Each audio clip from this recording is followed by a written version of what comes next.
You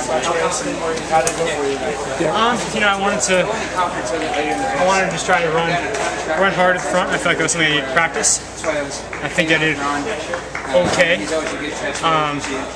You know, I kind of took stock of the situation with 6 to go. And I could keep grinding those, 65 mids, but I figured that he would probably just be able to sit on that and kick.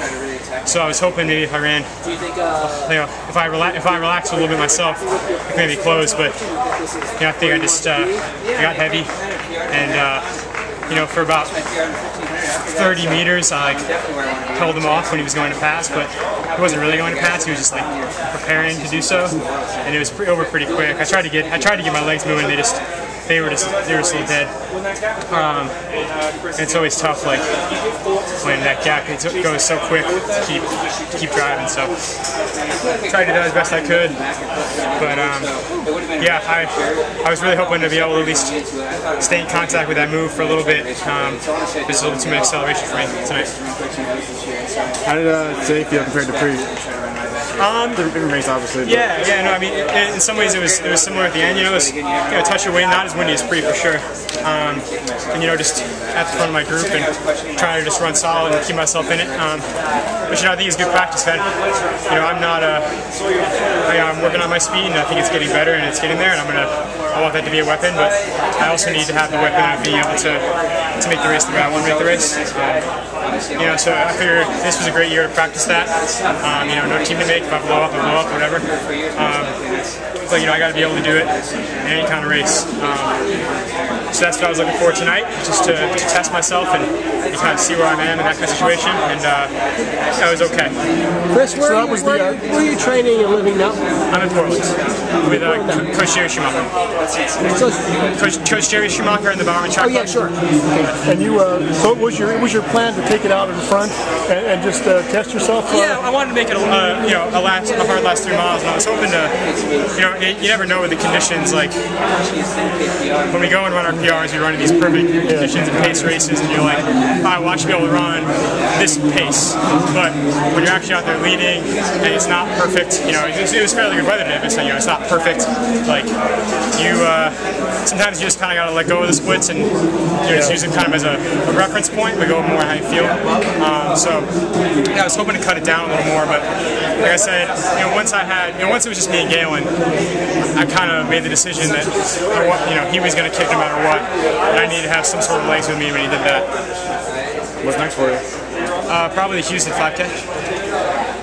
Which 5K was that? Go there. Houston in Belgium. Oh, okay. So that's about 3 weeks. Okay, so you've been doing a lot of racing on the European circuit then this summer? Not a ton of racing, because after Houston there's a big month-long break because they have Europeans and Commonwealths, so there's no real big meets. But I'm hoping to do Houston and then the Stockholm 3K and the Brussels 5K. Or Brussels 10K, sorry. Those are my hopes. And we'll see what happens. You always want to do more racing, but with the schedule being what it is with that big break and needing to recover from hard efforts like this, it's probably not going to be able to get in much more than that. Do you feel like you're fit? You put up a good time? Yeah, I mean, my fitness is alright. I wouldn't say that everything's easy in training. I think that's a big difference from college. You're racing so much, you can't do as many super hard workouts. I was used to being in a group where everything's easy, or not easy, but under control. Nothing's as hard as the race. And now when you do things in practice, they're just as hard as racing.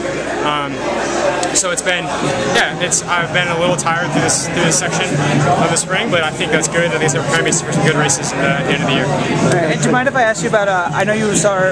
I work for Let's Run, and we had that Mo Trafay article. Oh yeah, no problem. I know you tweeted about it today. So I'm assuming you're not buying his one-time story. Oh no, I think that's an unfortunate situation where I think everyone who was kind of involved in the sport